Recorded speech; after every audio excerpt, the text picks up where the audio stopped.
네, 다 같이 인사드리겠습니다. 임마누엘. 네, 녹화를 거의 청중이 없는 상태에서 하기 때문에 긴장이 안 될 줄 알았는데요. 긴장이 더 되는 것 같습니다. 더 되진 않고요. 동일하게 긴장이 되는 것 같습니다. 네, 지난주에까지 했어요. 전도에 대해서 이렇게 말씀을 드렸는데 네 가지 정도를 제가 이제 말씀을 드렸습니다. 세 가지를 드렸는데 오늘 네 번째 말씀을 드리고 진단과 접근의 부분에 대해서 사도행전 17장 말씀으로 잠시 교제를 나누도록 하겠습니다. 지난주에 말씀드린 거 잠깐 회상을 해보면요.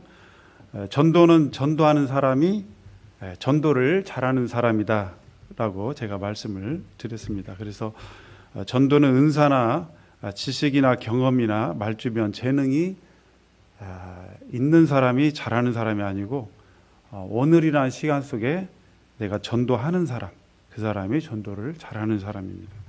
이미 지나간 과거는 다시 되살릴 수 없고요. 앞으로의 미래는 우리에게 온다고 반드시 보장할 수가 없습니다.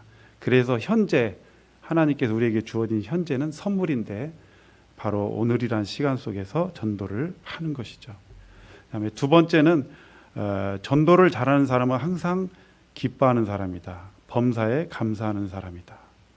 그래서 기뻐하는 사람이 감사하는 사람이 전도를 그 자체가 전도는 아니겠습니다만은 전도를 잘 할 수 있는 기본 기초가 되어 있다라는 것입니다.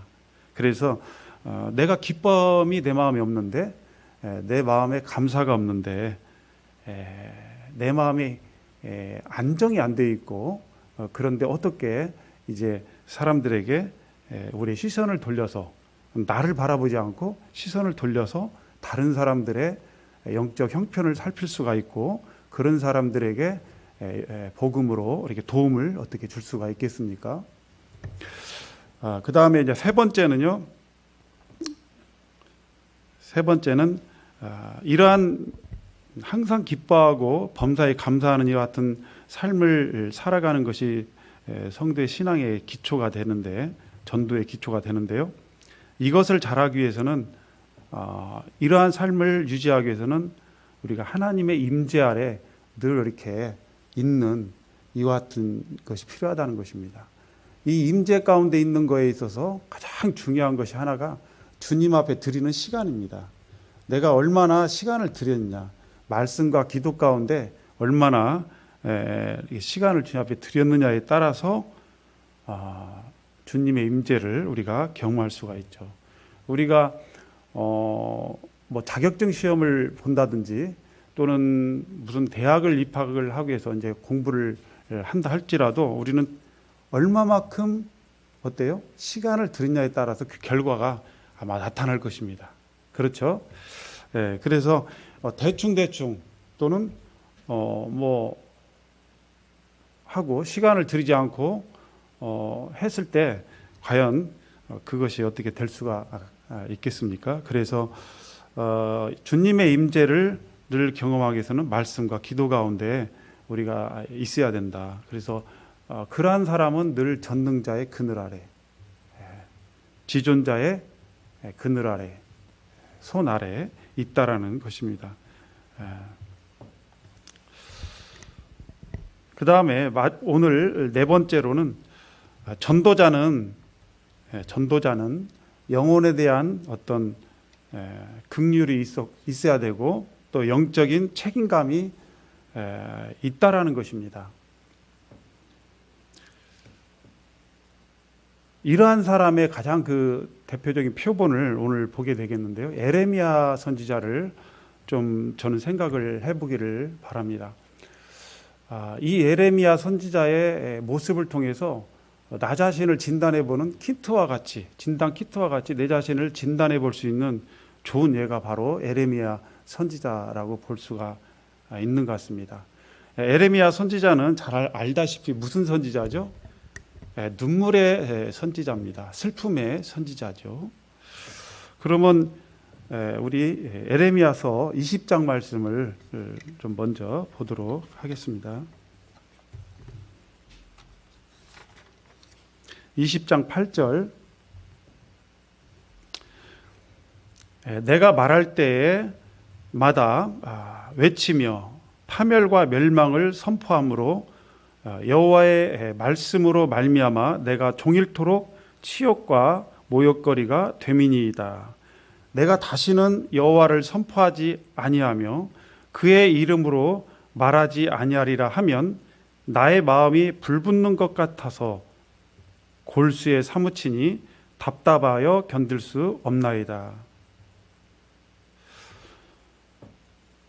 이 예레미야 선지자의 마음속에 답답한 마음이 있었고 또 견딜 수 없는 마음이 있습니다. 그래서 이것은 억누를 수 없다라고 볼 수가 있습니다. 견디다는 말은 내 마음을 하나님의 말씀을 억눌러 놓고 내가 선포하지 않을 수가 없다라는 것입니다. 왜? 너무 답답하고 그 마음이 정말 불붙는 것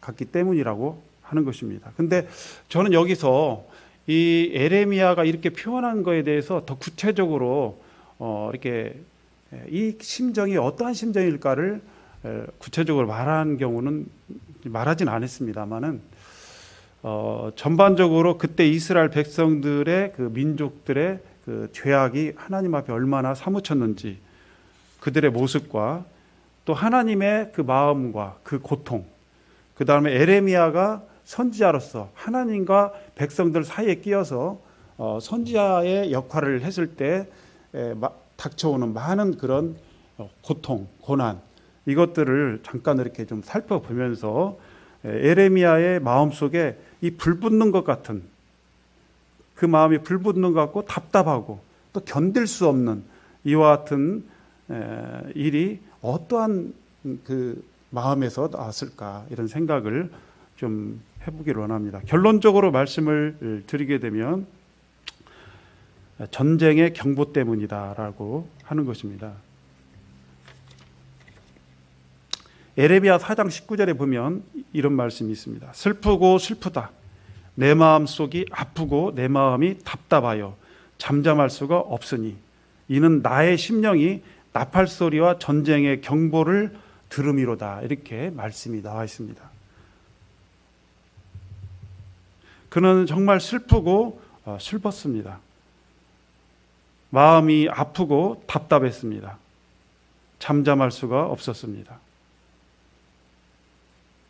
이것은 왜 그러냐면 이 민족의 자기 민족에 대한 전쟁의 나팔소리, 전쟁의 경보를 그가 들었기 때문이라는 것입니다. 그는 하나님을 대신해서 이제 하나님 말씀을 외치면서 주로 드린 내용이 파멸과 멸망을 선포했다고 말씀을 하고 계십니다. 그 하나님의 말씀으로 말미암아 그렇게 선포한 것으로 말미암아 그게 닥친 것은 종일토록 치욕과 모욕거리가 되었다라고 말씀하고 있습니다. 그래서 그는 다시는 여호와를 선포하지 않기로 여호와의 이름으로 말하지 않으리라라고 결심을 했음에도 불구하고 그의 마음은 불붙는 것 같아서 답답하여 견딜 수가 없다라고 했습니다. 이러한 긍휼의 마음과 또는 영적 책임감, 이것이 그를 전도자로서 또는 선지자로서의 역할을 감당할 수 있도록 했습니다. 그래서 전도는 재능이 없어도 할 수는 있지만 긍휼의 마음이 없으면 절대 할 수 없는 것 같습니다. 그렇죠? 내가 불쌍히 여기는 마음이 영혼에 대한 긍휼의 마음이 없다면 어떻게 영혼들에게 다가갈 수가 있겠습니까? 그러면 이러한 마음을 좀 더 깊이 알기 위해서 이스라엘 백성들이 얼마나 큰 죄악 가운데 있었는지를 하나씩 살펴보는데요. 한 6가지 정도로 이렇게 6, 7가지 정도로 파악이 되어졌습니다. 첫 번째는 높은 산 위와 나무 아래에서 우상 숭배를 했다는 것입니다. 예레미야 3장 6절 9절을 보면 너는 배역한 이스라엘이 행한 바를 보았느냐. 그가 모든 높은 산에 오르며 모든 푸른 나무 아래로 가서 거기서 행음하였도다. 그가 돌과 나무와 더불어 행음함을 가볍게 여기고 행음하여 이 땅을 더럽혔다고 얘기하고 있습니다.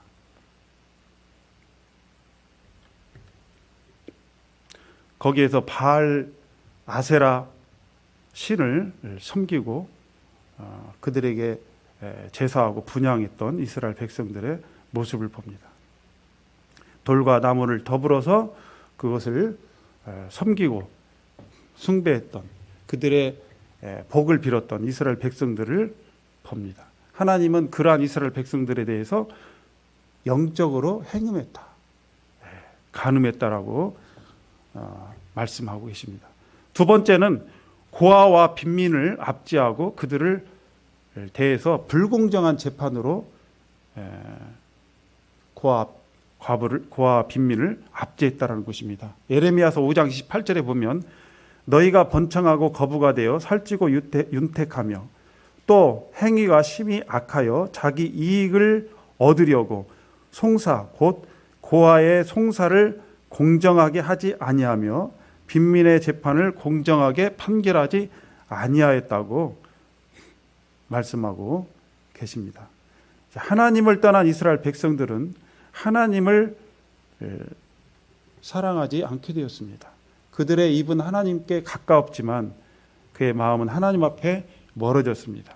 하나님과의 올바른 관계가 이제 끊어졌기 때문에 사람들과의 이웃과의 관계도 그 관계가 끊어지고 그 사랑의 관계가 끊어져서 이웃을 사랑하지 못하고 압박하고 압제하고 속이고 착취하고 하는 것을 보게 됩니다. 하나님 이걸 큰 죄악으로 보시죠. 그 다음에 세 번째는 종교 지도자들의 타락입니다. 제사장들과 왕들이 타락을 했습니다. 6장 13절에 보면 이는 그들이 가장 작은 자로부터 큰 자까지 다 탐욕을 부리며 선지자로부터 제사장까지 다 거짓을 행함이라. 그들이 내 백성의 상처를 가볍게 여기면서 말하기를 평강하다 평강하다 하나 평강이 없도다.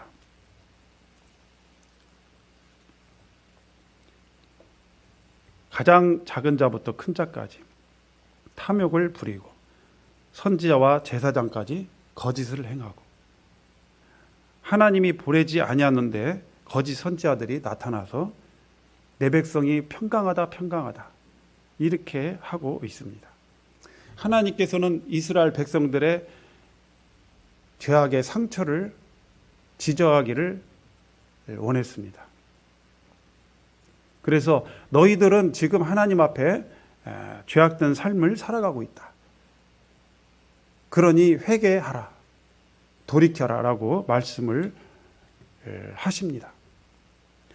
그렇지 않으면 내가 바벨론이라는 신은 강대국, 이 바벨론을 내가 도구로 세워서 내가 너희들을 심판하겠다 하는 것입니다.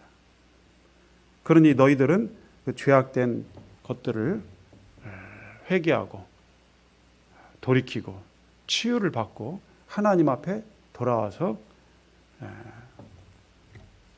평강을 누리라는 이런 말씀을 하고 계십니다. 그런데 종교 지도자들과 또 거짓 선지자들은 내 백성에게는 평강이 있다. 앞으로 잘 아무 일 없을 것이다. 형통하게 될 것이다. 라고 말하면서 백성들의 인기를 얻는 데만 주목을 했습니다. 지금은 평강할 때가 아닙니다. 하나님의 심판이 기다리고 있는 때입니다. 정확하게 하나님의 백성들의 잘못과 죄악들을 지적해서 그들을 돌이키게 해야 될 선지자가 필요하죠. 그 다음에 네 번째는 온 가족이 하늘의 여왕을 숭배했다고 했습니다. 에레미야 7장 18절에 보면 자식들은 나무를 줍고 아버지들은 불을 피우며 부녀들은 가루를 반죽하며 하늘의 여왕을 위하여 과자를 만들며 그들이 또 다른 신에게 전제를 부음으로 나의 노를 일으켰느니라. 여기 하늘의 여왕은 아마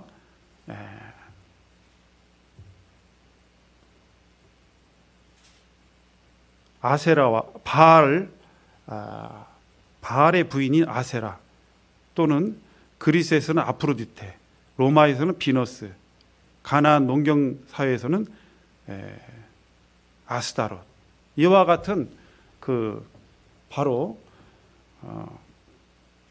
세미라미스, 바벨론 지역에서 나타났던 니무르트의 부인인 세미라미스를 그 여왕으로 숭배하는 이와 같은 고대 바벨론 종교에서 파생된 이와 같은 여신, 하늘의 여신을 말합니다. 그런데 여기 자식들은 나무를 줍고 아버지는 불 피우고 부녀들은 가루를 반죽하며 하늘 여왕을 섬기기 위해서 과자를 만들었다고 했습니다.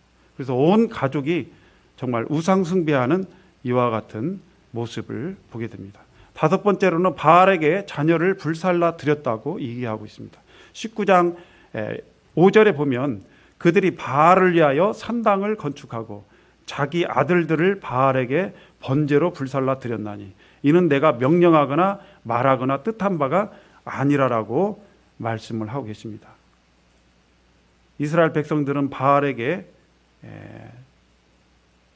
자기 아들들, 자기의 가장 소중한, 가장 최고로 귀한 것을 드림으로 말미암아 바알의 환심을 사서 그로부터 다산과 풍요를 기원했습니다. 하나님께서 얼마나 가증하게 여기는 것입니까? 만물의 근원이시고 또 복의 근원이시고 하신 하나님의 앞에 나오기는커녕 이렇게 바알에게 자녀를 불살라 틀려서 제사하는 이스라엘 백성들을 볼 때 얼마나 마음이 아프겠습니까? 이제 여섯 번째로는요, 하늘의 만상에게 분향을 했다고 했습니다. 19장 13절에 보면 예루살렘 집들과 유다 왕들의 집들이 그 위에서 하늘의 만상에 분향하고 다른 신들에게 전제를 부음으로 더러졌은 즉 도배 땅처럼 되리라 하셨다 하라 하니라.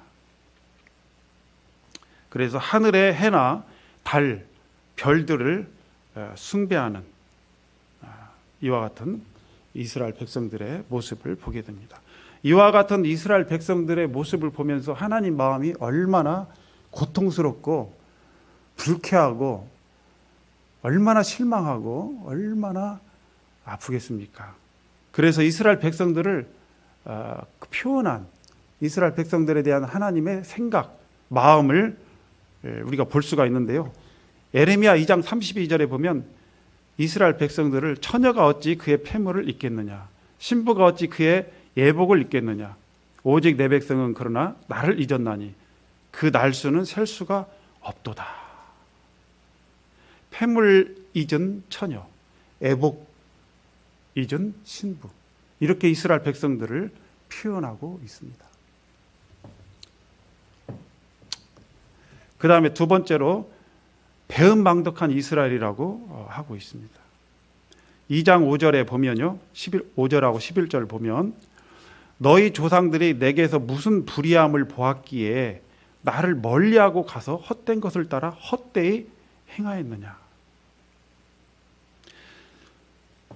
어느 나라가 그들의 신들을 신 아닌 것과 바꾼 일이 있느냐. 그러나 나의 백성은 그의 영광을 무익한 것과 바꿨도다. 배은망덕한 이스라엘의 모습입니다. 나한테서 무슨 잘못한 것을, 너희들에게 내가 뭘 잘못했길래 이렇게 나를 멀리하고 가서 헛된 것을 헛되이 따라가느냐 하는 것입니다. 제가 어렸을 때요, 저희 아버님이 한 번씩 하신 말씀이 있습니다. 자녀들이 말을 안 듣고 속을 썩이면 야, 내가 너한테 뭘 잘못했냐 하면서 나는 너를 낳아준 죄밖에 없다. 이런 말씀을 종종 하셨습니다. 너 낳은 죄밖에 없다.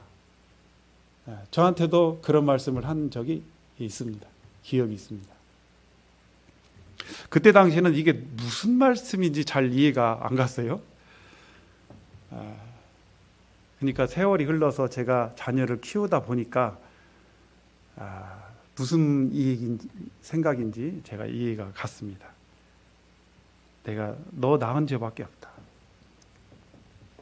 저희 아버님은 정말 성실하게 자녀들을 키우시고 바르게 하려고 엄하게 이렇게 키우시고 정말 열심히 일하시고 가난한 가운데서도 성실하게 다른 사람처럼 술 담배 할 줄도 모르시고 뭐 좋은 거 보고 먹고 구경하고 다니고 다른 사람처럼 뭐 노름을 할 줄도 모르고 놀러 다닐 줄도 모르고 일평생 그야말로 들로 밭으로 다니면서 때로는 남의 소작도 하면서 이렇게 살았지만 정말 성실하고 이렇게 가족을 위해서 성실하게 가장으로서 살아온 것을 저는 기억합니다. 어느 나라가 그의 신들을 신 아닌 것과 바꾼 일이 있느냐. 그러나 내 백성은 그의 영광을 무익한 것과 바꿨다. 참 바벨론에는 마르덕이라는 신이 있습니다. 이집트에는 오시리스라는 신이 있습니다. 그들은 신 아닌 정말 우상 덩어리지만 그들이 섬기는 신, 그 신에 대해서 배신하지 않고 다른 그들의 신들을 신 아닌 것과 바꾼 일이 없다라고 했습니다. 비록 우상을 섬긴다 할지라도 그들은 지조 있게 그들의 신들을 섬겼는데 나의 백성은 나를 배반했다, 반역했다라고 탄식하고 계십니다. 마지막으로 창녀의 낯을 가진 이스라엘이라고 표현했습니다. 이거 굉장히 심한 말씀으로 들리죠. 이스라엘 백성들에 대해서 창녀의 낯을 가진 이스라엘이라고 표현을 하고 계십니다. 에레미야 3장 3절에 보면 그러므로 단비가 그쳤고 늦은 비가 없어졌느니라. 그럴지라도 그럼에도 불구하고 네가 창녀의 낯을 가졌으므로 수치를 알지 못하느니라. 제가 아까 말씀드린 대로 이스라엘 백성들이 그렇게 타락했습니다. 그렇게 더러워졌습니다. 그렇게 악해졌습니다. 그래서 하나님께서는 단비를 그치고 늦은 비를 없어지게 했습니다. 이 이른 비와 늦은 비가 있는데 이스라엘은요, 이른 비는 씨 뿌리는 가을철에 내리는 비고요, 늦은 비는 봄철에 곡식을 여물게 하는 비라고 합니다. 그들에게 이러한 비가 없어졌을 때 그들에게는 어때요? 농사를 제대로 지을 수가 없고 흉년이 오고 기근이 올 수밖에 없습니다. 이러한 고통을 그들이 겪음에도 불구하고 그들은 여전히 하나님의 뜻을 알지 못하고 여전히 우상 숭배하는 그 이스라엘 백성들의 모습을 보면서 창녀의 낯을 가졌구나. 창기들이 어때요? 그들이 하는 일들을 부끄러워합니까? 부끄러워하지 않잖아요. 이스라엘 백성들이 그 정도로 얼굴이 두껍고 마음에 할례를 받지 못하고 귀에 할례를 받지 못해서 하나님 말씀을 들을 기가 없어 듣지 못하고 마음에 하나님 말씀이 뿌려져야 되는데 마음 가죽이 두꺼워서 마음 하나님 말씀이 선지자를 통해서 그렇게 선포됨에도 불구하고 딱딱해서 하나님 말씀을 순종하지 못하는 그런 이스라엘 백성들의 모습을 보게 됩니다. 이러한 예레미야는 그때 당시에요 굉장히 고통스러웠습니다. 에레미야의 감정과 고통을 잠깐 보도록 하겠습니다. 첫 번째는 슬픔의 눈물, 슬픔의 선지자, 눈물의 선지자처럼 정말 슬픔과 눈물이 많았습니다. 4장 19절에 보면 어찌하면 내 머리는 물이 되고 내 눈은 눈물의 근원이 될고 죽임을 당한 내 백성을 위하여 취하로 울리로다. 참 이렇게 민족을 위해서 참 눈물 흘리고 고통하는 이와 같은 이 에레미야 선지자의 마음, 이 생각하면서 과연 나는 내 민족에 대해서 어떠한 마음을 가질까? 정말 이는 민족에 대한 커다란 긍휼의 마음이 있었구나 하는 것을 생각을 해보게 됩니다. 또한 영적인 책임감이 정말 산처럼 큰 이와 같은 선자였구나 하는 것을 생각을 해보게 되었습니다. 두 번째는 그는 두려움에 떨어야 됐고요. 폭력에 두려워했습니다. 에레미야 18장 18절에 보면 그들이 말하기를 오라 우리가 꾀를 내어 에레미야를 치자. 제사장에서 율법이 지혜로운 자에게서 책략이 선지자에게서 말씀이 끊어지지 아니할 것이니 오라 우리가 혀로 그를 치고 그의 어떠한 말에도 주의하지 말자. 이스라엘 백성들은요 자기에게 옳은 말을 하는, 그러나 그것이 자기에게는 심판이고 파멸의 말을 하나님 말씀을 들려주는 에레미야가 싫었습니다. 다시 말해서 그들은 듣고 싶은 말만 듣고 싶어 했던 것입니다. 그런데 마음에도 듣기 싫은 이와 같은 이 얘기를 들었을 때 그들은 에레미야를 이제 우리가 꾀를 내어서 에레미야를 치자. 여기서 이 친다는 것은 혀로 친다는 것입니다.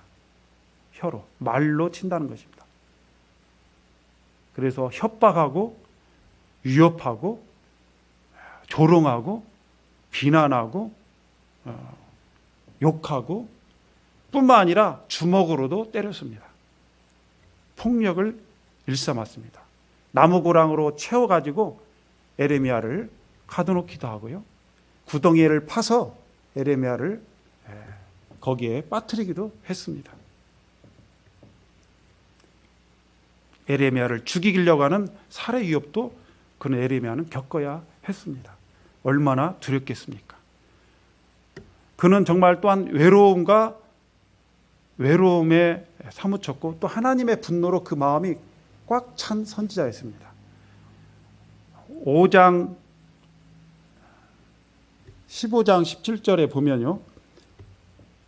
내가 기뻐하는 자의 모임 가운데 앉지 아니하며 즐거워하지도 아니하고 주의 손에 붙들려 홀로 앉았다라고 얘기하고 있습니다. 그는 즐거운 자의 자리에 있지도 아니하고요. 남들처럼 좋은 참 즐거운 자리에 놀러 다닐 수도 없고요. 그냥 즐겁게 희락락하면서 살 수가 없었다는 것입니다. 오직 주님의 손에 붙들려서 그는 주님이 분부하신 그 하나님의 말씀을 선포하는 사명에 붙들려서 그는 이스라엘 백성들에게 말씀을 선포해야 했습니다. 하나님께서는 에레미야 선지자에게 이스라엘 백성들을 향한 하나님의 분노를 채우셨다고 했습니다. 주께서 분노로 내게 채우셨습니다. 그래서 하나님의 분노는 바로 선지자, 전도자의 분노가 되었습니다. 하나님의 또 그럼에도 불구하고 긍휼하심은 선지자의, 전도자의 긍휼하심이 되는 것입니다. 그럼에도 불구하고 이 하나님 말씀을 듣지 않는 이스라엘 백성들을 보면서 선지자는 낙심하고 때로는 고통을 받게 되었습니다. 다시 20장 그 말씀을 이렇게 보면요. 내가 말할 때마다 외치고 파멸과 멸망을 선포함으로 여호와의 말씀으로 말미암아 내가 종일토록 치욕과 모욕거리가 됨이니이다. 내가 다시는 여호와를 선포하지 아니하며 그의 이름으로 말하지 아니하리라 하면 나의 마음이 불붙는 것 같아서 골수에 사무치니 답답하여 견딜 수가 없나이다. 결국 그는 다시 또 말씀을 전하고 또 반대자들로 하여금 또 대적을 박해를 받고 이러한 삶을 살게 되었습니다. 참 이렇게 말씀을 이제 이렇게 드리면요, 나는 그렇게 에레미야처럼 뜨거운 긍휼과 또 책임감과 영적 책임감과 그 마음이 없는데 어떻게 할까? 그런데요, 열왕기하 5장에 보면요, 어떤 조그만한 소녀는 조그만한 어떤 긍휼, 인간에 대한 긍휼과 그 관심으로 말미암아 한 사람의 그 병을 치료하게 되는 계기를 만드는 소녀가 있습니다. 우리 잠깐 열왕기하 5장 말씀을 보겠습니다.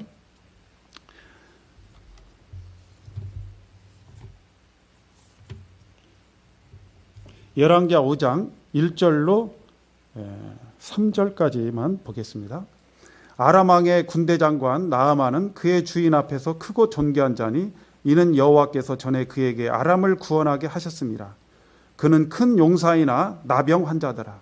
전에 아람 사람이 떼를 지어 나가서 이스라엘 땅에서 어린 소녀 하나를 사로잡음에 그가 나아만의 아내에게 수종들더니 그의 여주인에게 이르되 우리 주인이 사마리아에 계신 선지자 앞에 계셨으면 좋겠나이다. 그가 나병을 고치리이다 하는지라. 여기 아람 왕의 군대 장관 나아만은 문둥병자인데 나병 환자인데 이 나병 환자를 고치게 되는 이와 같은 모습이 나와 있습니다. 근데 결정적인 정보를 낳게 되는 계기가 되는 이 같은 정보를 준 사람은 다름 아닌 이스라엘 땅에서 잡혀온 포로로 끌려온 작은 어린 소녀였다는 것입니다. 이 소녀는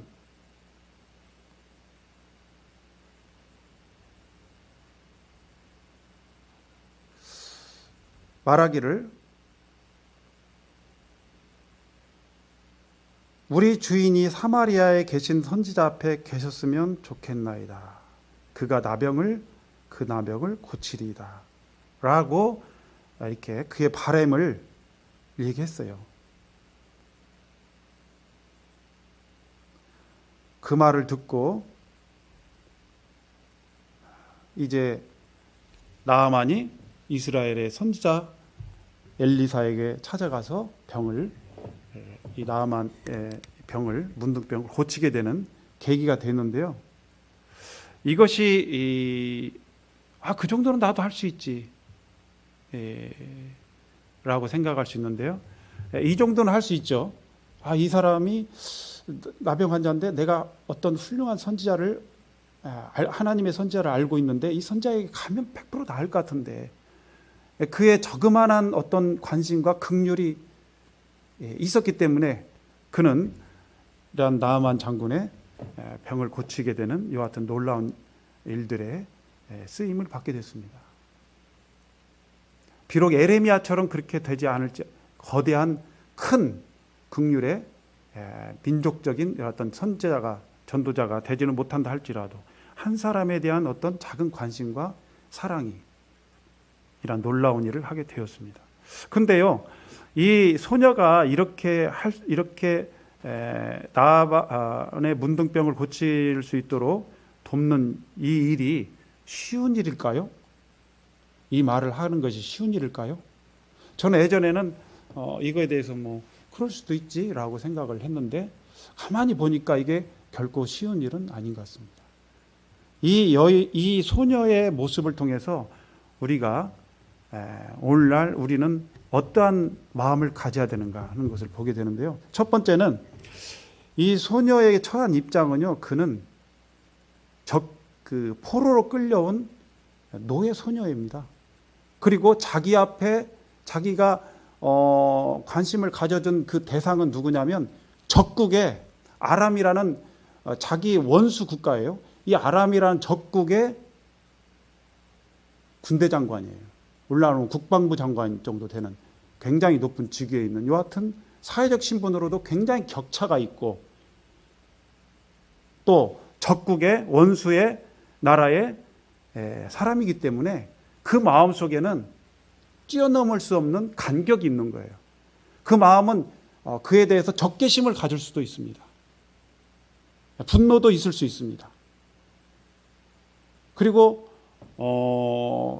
자기 처지는 이 사람에 의해서 억지로 끌려온 노예로 끌려온 이 같은 입장이기 때문에 그는 그 자신을 고통 가운데 사로잡혀서 자기의 불안 처지를 살피면서 자기 연민에 빠져 있을 수도 있습니다. 그런데 분명한 것은 적개심에 사로잡혔던지 또 자기 연민에 사로잡혔던지 했을 때 과연 그가 자기 자신을 벗어나서 눈을 들어서 다른 사람을 볼 수 있었을까 하는 것입니다. 사람이요, 자기 연민에 빠져 있으면요, 어때요? 자기 연민이 뭡니까? 난 다른 사람보다 정말 이 세상에서 그 어떤 사람보다 나는 가난한 사람이고 불행한 사람이고 참 나는 운이 없는 사람이고 나는 정말 실패한 사람이고 나는 가진 것이 없는 사람이고 나는 못난 사람이고 이것도 없고 저것도 없고 나는 늘 실패만 하는 사람. 이렇게 자기 자신을 불쌍히 여기는 이와 같은 마음이 바로 뭐예요? 자기 연민입니다. 그런데 자기 연민에 빠지면 어떤 증상이 나타납니까? 자기 속에 갇혀버립니다. 그리고 자기밖에 몰라요. 그런 사람이 어떻게 자기를 벗어나서 다른 사람을 볼 수가, 주변을 볼 수가 있겠습니까? 그런데 여기서 이 소녀의 위대한 점이 바로 그거예요. 자기 연민을 극복할 수 있는 사람이었고 그 다음에 적개심을 극복할 수 있는 사람이었다. 그리고 그런 가운데서 이제 그가 정확히 하나의 본 것이 있는데 그건 바로 나아만의 본래의 본 모습을 볼 수 있었습니다. 사람들은 나아만이 거창한 옷을 딱 입고 있고 군복을 딱 입고 있고 좋은 옷을 입고 있기 때문에 그가 속에 어떤 병이 있는지 모를 수가 있습니다. 그런데 그는 나아만이 그가 비록 아람 나라에서는 크고 존귀한 사람이지만 용사이지만 큰 용사이지만 별거 없는 그냥 불쌍한 곧 죽을 나병 환자였다는 사실을 직시했던 것입니다. 자, 우리가 사람들을 볼 때 그 사람의 사회적 위치나 그 사람의 생김새나 옷 차림새나 이런 것을 보면서 그 사람이 어떤 사회적 위치 또 얼마나 부자인지 가난한지 이런 걸 보면서 또 얼마나 학식이 있는 사람인지 없는 사람인지 이런 걸 보면서 우리는 위화감을 느끼기도 하고 격차를 느끼기도 합니다. 그런데 그래서 우리는 그 사람의 본 모습을 볼 수가 없습니다. 그러나 본 모습을 볼 수 없으면 우리는 전도할 수가 없죠. 본 모습이 뭡니까? 모든 사람이 죄를 범하였으며 하나님의 영광에 이르지 못했다고 말씀하고 계시고 죄의 삭은 사망이라고 말씀하시고 나아가서 죽어서 끝나는 게 아니라 한 번 죽는 것은 사람에게 정하신 것이고 그 후에는 심판이 있다라는 것입니다. 불타는 지옥이 있다라는 것입니다. 그러나 한낱 불타는 하나님의 심판 앞에서 초계와 같은 불살라 없어져 버릴 그와 같은 가련한 불쌍한 딱한 민망스러운 인생에 불과하다는 것입니다. 그랬을 때 우리는 입을 열어서요 전도할 수 있는 것입니다. 자기 연민에 안 빠지고요, 적개심과 분노에 안 빠지고요, 위화감 안 느끼고요, 그 사람 불쌍히 여기는 마음이 있기 때문에 전도할 수 있게 되는 것입니다.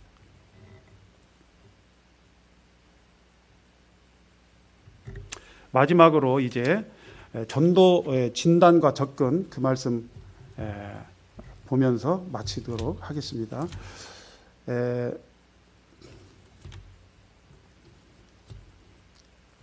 사도행전 17장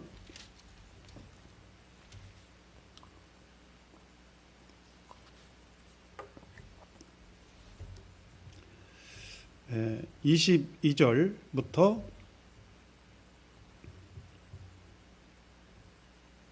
24절까지 보도록 하겠습니다.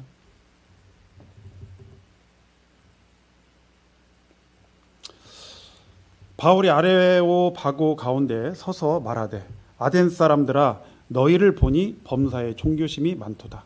내가 두루 다니며 너희가 위하는 것들을 보다가 알지 못하는 신에게라고 새긴 단도 보았으니 그런즉 너희가 알지 못하고 위하는 그것을 내가 너희에게 알게 하리라.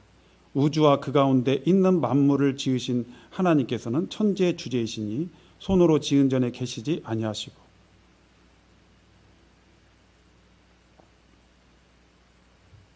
28절을 보겠습니다. 우리가 그를 힘입어 살며 기동하며 존재하느니라. 너희 시인 중에 어떤 사람들의 말과 같이 우리가 그의 소생이라 하니 이와 같이 하나님의 소생이 되었은즉 하나님을 금이나 은이나 돌에나 사람의 기술과 고안으로 새긴 것들과 같이 여길 것이 아니니라. 진단 접근 접근 진단 이 부분인데요. 저는 오늘 접근 진단, 그 다음에 밭갈이, 처방 이러한 단계를 같이 아울러서 말씀을 드리기 원합니다. 여기서 바울이 이 아테네에 왔을 때 거기서 전도하는 모습이 아레오바고에서 전도하는 광장에서 전도하는 모습을 보게 되는데요. 이 말씀을 성도님들이 잘 아시기 때문에 다 이렇게 말씀 안 드리고 포인트를 보겠습니다. 이 접근 진단 이 부분에 있어서 중요한 건 뭐냐면 칭찬으로 또는 칭찬으로 상대를 탐색하는 겁니다. 공감과 경청과 공감을 통해서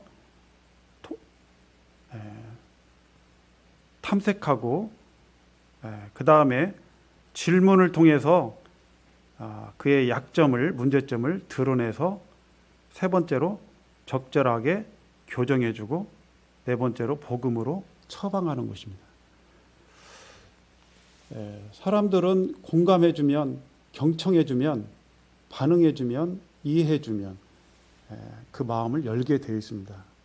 그런데 여기 보면 이제 여기 보면 사도 바울이 말하기를 아덴 사람들아 너희를 보니 그랬죠. 또 23절에 보면 내가 두루 다니며 너희가 유하는 것들을 보다가 이렇게 되어 있잖아요. 이게 탐색하는 겁니다. 보고 두루 다니고 보다가 이게 탐색하는 거예요. 그래서 사도 바울이 탐색 가운데 깨달은 게 뭐냐면, 간파한 게 뭐냐면 너희는 내가 두루 보다가 보니까 알지 못하는 신에게라고 새긴 단도 보았다 그랬어요. 그렇죠? 그래서 두루 다니며 보다가 알지 못한 신들, 많은 그 그리스의 신들이 수없이 많습니다. 그 수많은 신들이 있는데 각자 역할 분담이 다 되어 있어요.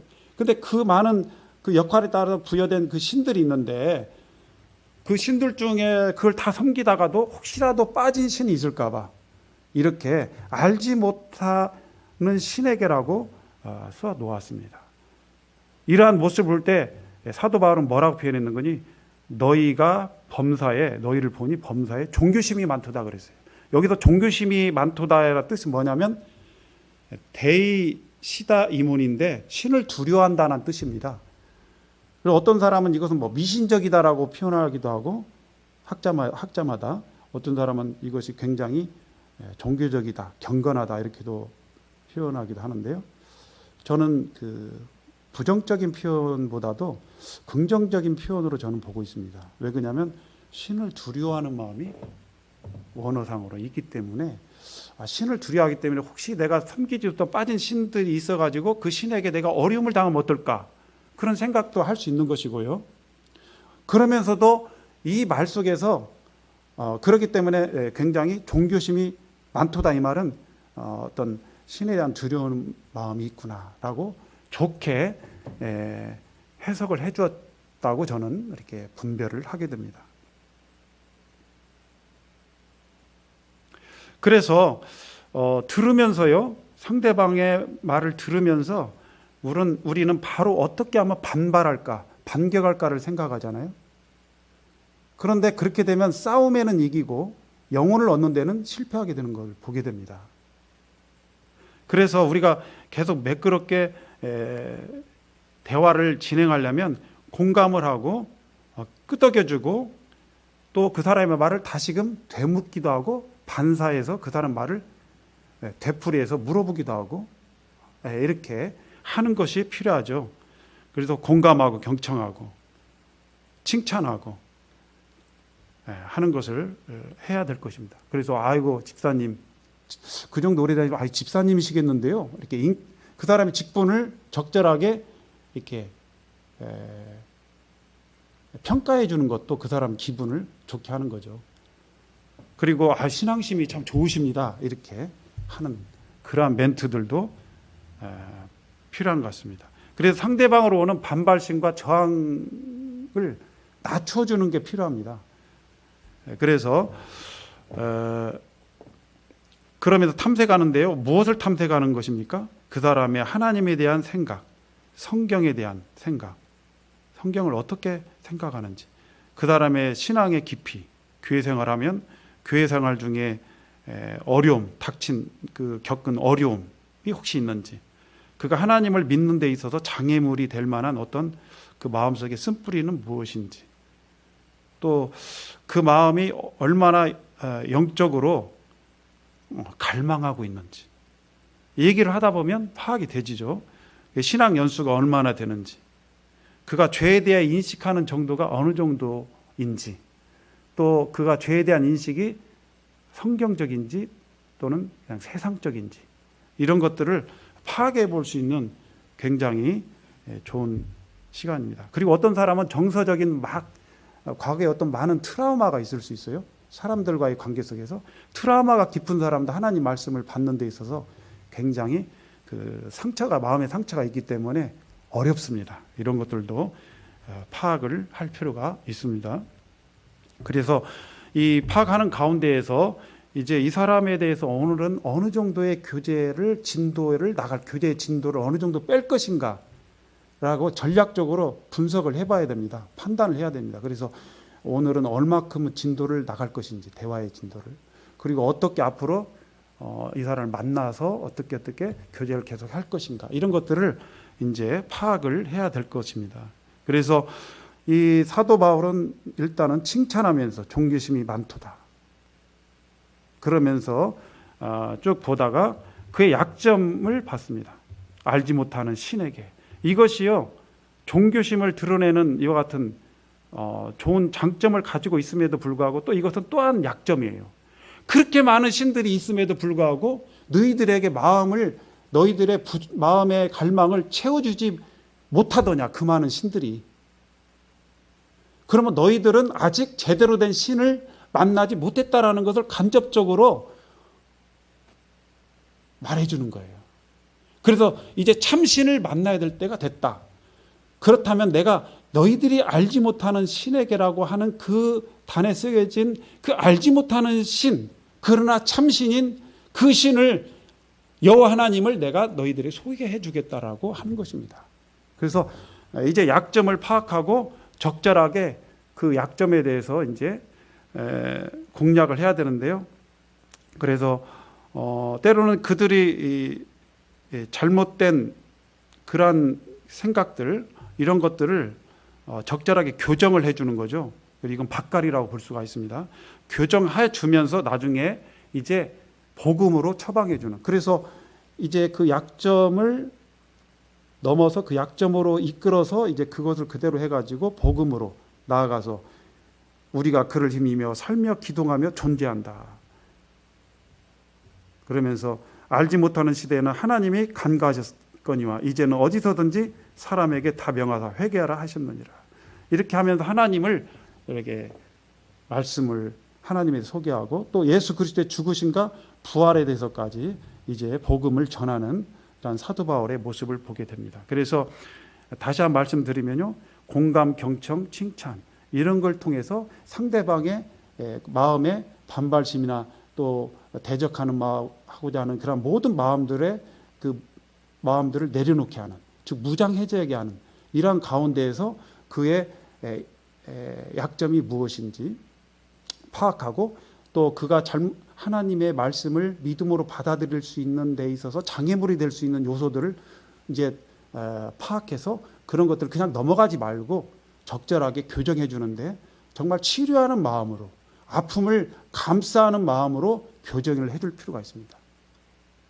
비난하거나 반발심을 일으킬 수 있는 그러한 어떠한 태도로, 언행으로 그 교정하는 게 아니라, 난 당신을 사랑하기 때문에, 하나님이 당신을 사랑하기 때문에, 당신의 그 잘못된 쓴뿌리나 또 잘못된 생각은 하나님의 말씀과 상충되기 때문에 이런 것들을 내가 교정합니다 라는 마음으로 이제 교정하고 밭갈이하고, 다시 말해서 그 다음에 복음을 뿌리는, 씨 뿌리는 단계까지 가야 되겠습니다. 자, 오늘은 에레미야 선지자를 통해서 또 열왕기하에 나와 있는 나아만의 그 한 소녀를 통해서 우리 어떤 마음을 가져야 될 것이고 우리가 적응 진단 복음으로 교정하고 또 복음으로 처방해 주는 이러한 부분에서 사도 바울이 보여주냐 어떤 모습을 통해서 우리가 교훈을 받게 되었습니다. 이상으로 마치도록 하겠습니다. 감사합니다.